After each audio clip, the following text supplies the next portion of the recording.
بسم الله الرحمن الرحیم. محترمو او معززو ورونو، په نننی درس کې د کوچنیانو او لیونیانو د ایمان اړوند څه خبره کوو چې د کوچني ایمان څنګه دی که تر بلوغ مخکې وفات سي، لیونی چې په ښه او بد نه پوهېږي د ده ایمان څنګه دی، یعنې دا چې جنت ته به ځي که به دوزخ ته ځي، او د دې عقیده څنګه معتبره ده. ماشوم خو امتیاز نسي کولی که ډېر ماشوم وي، یا فرضه که چې پیدا سي دستي وفات سي یا میاشت دوې وروسته وفات سي، په دې اړه به خبره څنګه وي. نو مخکې تر دې چې د کوچنیانو او لیونیانو پر ایمان باندې حکم وکړو، باید لومړی دا خبره وکړو چې ایمان دوه ډوله دی. یو حقیقي ایمان دی چې د اقرار او تصدیق په وجود کې منځته راځي، چې په خوله یو څوک اقرار د لا اله الا الله محمد رسول الله وکړي او په زړه کې یې پر معنا باندې تصدیق وکړي. دوهم حکمي ایمان دی چې په دغه شیانو پورې اړه نه لري، نه به یې اقرار کړی وي او نه به په تصدیق پوهیږي، بلکې شارع یې پر ایمان او نه ایمان باندې فیصله کوي. شریعت به دا حکم کوي چې د ایمان سته او که نسته. اوس نو که کوچنیانو او لیونیانو ته وګورو او غور ورباندې وکړو، ویلی سو چې په کوچنیانو او لیونیانو کې لومړی ډول ایمان نسي راتللی، ځکه د کوچنیانو او لیونیانو څخه د تصدیق او اقرار هیله نسي کېدلی.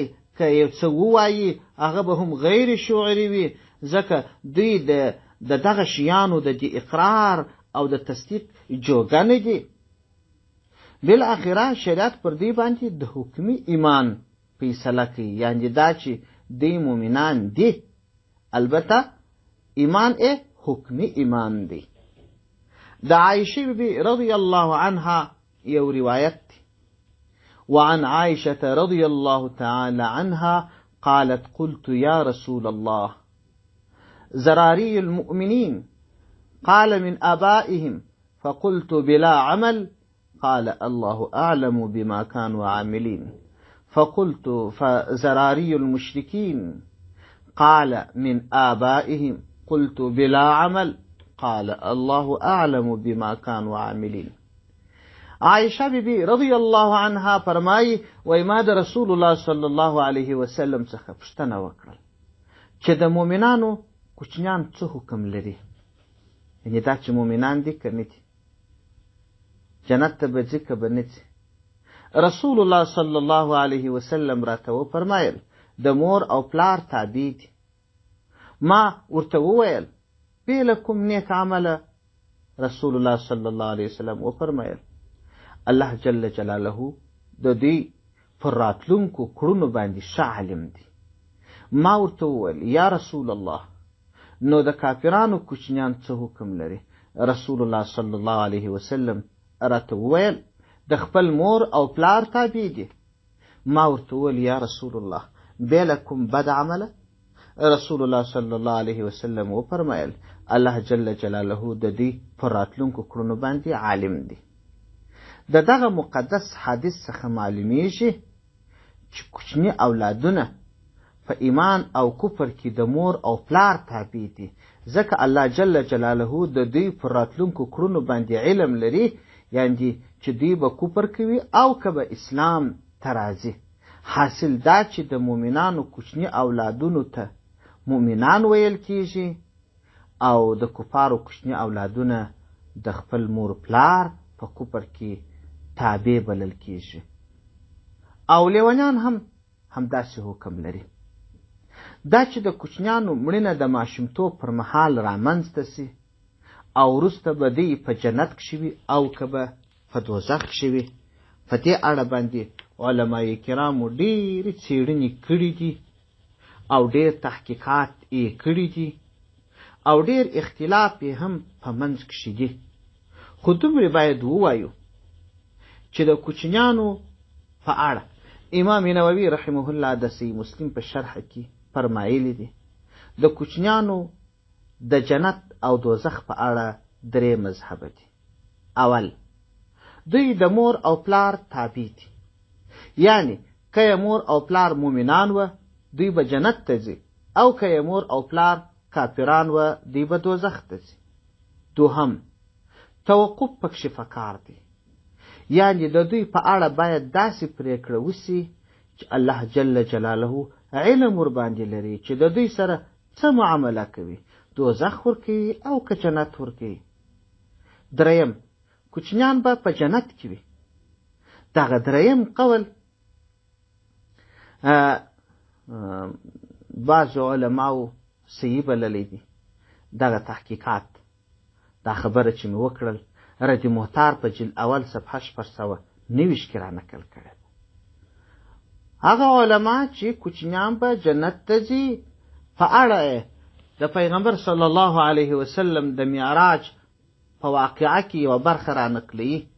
وایي کله چې رسول الله صلی الله علیه وسلم د معراج قصه بیانول نو ویې فرمایل پر ابراهیم علیه السلام باندې کوچنیان راګرځېدلي وه.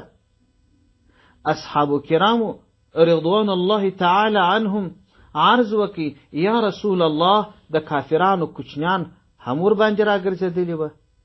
رسول الله صلی الله علیه وسلم ورته وفرمایل د کافرانو کوچنیان هم ورباندې راګرځېدلي وه. دا روایت بخاري شریف رانقل کړی دی. په دغه حدیث کې معلومیږي چې کوچنیان ټوله خوشحاله او سوکاله وه، بې له کوم توپیر څخه ټول په جنت کې وه.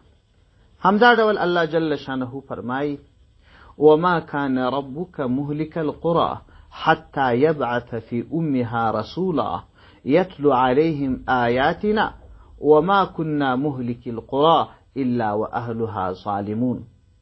یعنی ای پیغمبره ستا رب د کلو هلاکونکی نه دی تر څو چې رسول یې نه وي پکښې لېږلی چې و دوی ته زموږ آیاتونه وایي او موږ د کلي هلاکونکي نه یو مګر هغه وخت چې خلک یې ظالمان سي. الله جل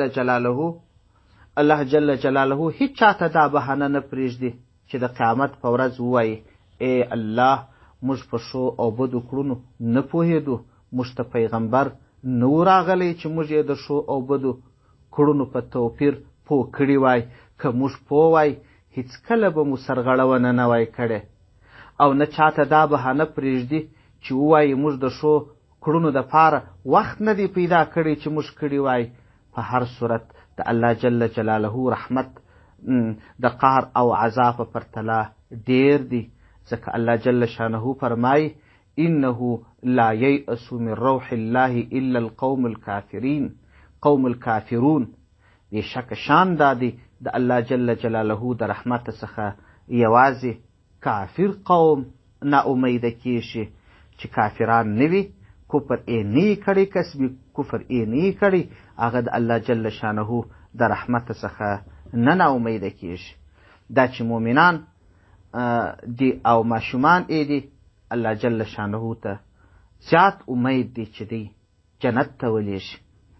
یوه بله خبره لا دا هم چې د الله جل جلاله د دومره لوی نعمت څخه ناهیلي کېدل لویه ګناه ده، ځکه په یو حدیث کې راغلی دی چې الله جل شانه 100 رحمت لري، هر رحمت یې دومره لوی دی لکه د مځکې او اسمان منځ. د دغه 100 رحمتونو څخه یو رحمت په ټولو انسانانو، پیرانانو او حیوانانو کې شیندلی دی چې دوی په خپلو منځو کې مینه، الفت او رحم سره کوي، او یا دوی پر خپلو اولادو باندې رحم کوي او یا پر قریبانو باندې رحم کوي. دغه حدیث بخاري شریف رانقل کړی دی 19 باب، او مسلم هم رانقل کړی دی، ابن ماجه فی الزهد باب 15. والسلام علیکم ورحمة الله وبرکاته.